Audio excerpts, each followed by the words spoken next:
Hi, നമസ്കാരം. ഇന്ന് ഞാൻ നിങ്ങൾക്കൊരാളെ പരിചയപ്പെടുത്തി തരികയാണ്. BJPയുടെ പ്രാരംഭ സംഘാടകരിൽ ഒരാളായിരുന്ന രാജസ്ഥാൻ സ്വദേശിയായ ജസ്വന്ത് സിംഗ്. അദ്ദേഹം നമ്മളുടെ വിദേശകാര്യമന്ത്രിയായിട്ട് ഭരിച്ചിട്ടുണ്ട്, ധനകാര്യമന്ത്രിയായി ഭരിച്ചിട്ടുണ്ട്. അതിലപ്പുറം നമ്മളുടെ രക്ഷാമന്ത്രിയായിട്ടും നമ്മളെ ഭരിച്ചിട്ടുണ്ട്. പക്ഷെ ഇതിലെല്ലാം ഉപരി അദ്ദേഹത്തെ പറ്റി എടുത്തു പറയുമ്പം നമ്മളുടെ നാട്ടിൽ പാസാക്കിയ കരിനിയമം, സർഫാസി ആക്ട്, ആ നിയമം നിലനിൽക്കുന്നിടത്തോളം ജനങ്ങളുടെ പ്രാക്ക് അയാൾക്കും അയാളുടെ കുടുംബത്തിനും കിട്ടിക്കൊണ്ടേയിരിക്കും ഫ്രീ ആയി. നമുക്ക് അദ്ദേഹത്തിന്റെ ബയോഗ്രഫിയിലേക്ക് വരാം. 1938 ഒരു രാജ്പുത് ഫാമിലിയിലായിരുന്നു ജനനം. അവിടുത്തെ പ്രമാണി, അദ്ദേഹത്തിൻ്റെ അച്ഛൻ്റെ പേര് സർദാർ സിംഗ് റാത്തോഡ്. ഈ സർദാർ സിംഗ് റാത്തോഡ് എന്ന് പറഞ്ഞു കഴിഞ്ഞാൽ ജസോലിലെ അവിടുത്തെ പ്രമാണിമാരെ പറയുന്നതാണ്. എന്ന് പറഞ്ഞു കഴിഞ്ഞാൽ അവിടുത്തെ നാട്ടുരാജാവ്. അദ്ദേഹത്തിൻ്റെ അമ്മ കൻവർ ബൈസ സിംഗ്, യശ്വന്ത് സിംഗ് വിവാഹം കഴിച്ചിരിക്കുന്നത് ശീതൾ കൻവാർ. അതിനുശേഷം അദ്ദേഹം ഇന്ത്യയിലും വിദേശത്തും ഒക്കെയായി വലിയ വിദ്യാഭ്യാസമൊക്കെ നടത്തിയതിന് ശേഷം നമ്മളുടെ ഇന്ത്യയുടെ കുതിരപ്പട്ടാളത്തിൽ ചേരുകയാണ് ചെയ്തത്.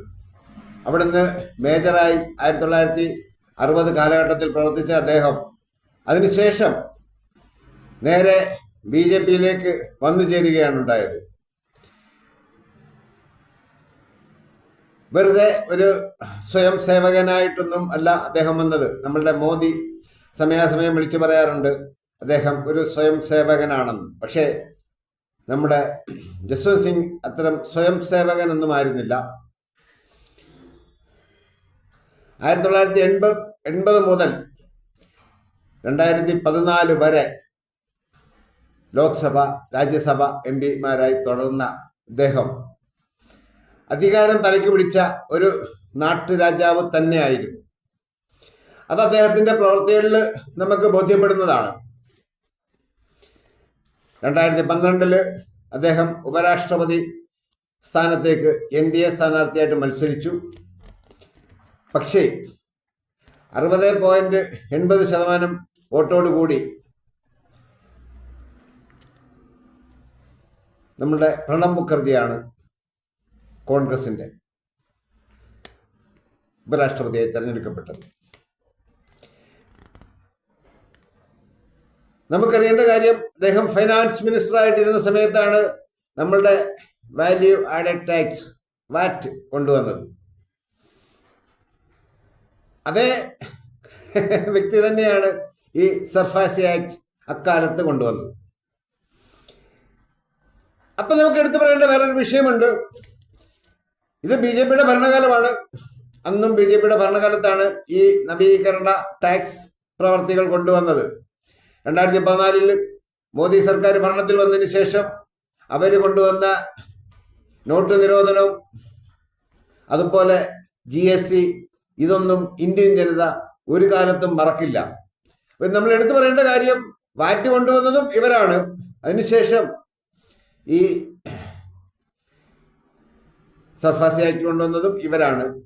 അത് കഴിഞ്ഞ് GST ആക്ട് കൊണ്ടുവന്നതും ഇവരാണ്. എന്ന് പറഞ്ഞു കഴിഞ്ഞാൽ ജനങ്ങളെ ഊറ്റിയെടുക്കാൻ BJP എന്നും മുൻനിരയിൽ തന്നെ ഉണ്ടായിരുന്നു എന്നുള്ളതിന്റെ സുപ്രധാന തെളിവുകളാണ് ഈ പറഞ്ഞ കാര്യങ്ങളെല്ലാം.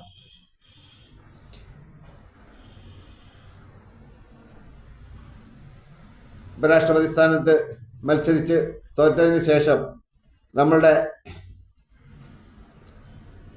ശ്രീമാൻ ജസ്വന്ത് സിംഗ് 2014 ഒരു അപകടത്തിൽപ്പെട്ട് തലയ്ക്ക് ഗുരുതരമായി പരിക്കേറ്റ് അന്ന് മുതൽ മരണം വരെ ആർമിയുടെ റിസർച്ച് ഹോസ്പിറ്റൽ ഡൽഹിയിൽ അഡ്മിറ്റ് ആയിരുന്നു. 2020 അദ്ദേഹം മരിക്കുന്നത്.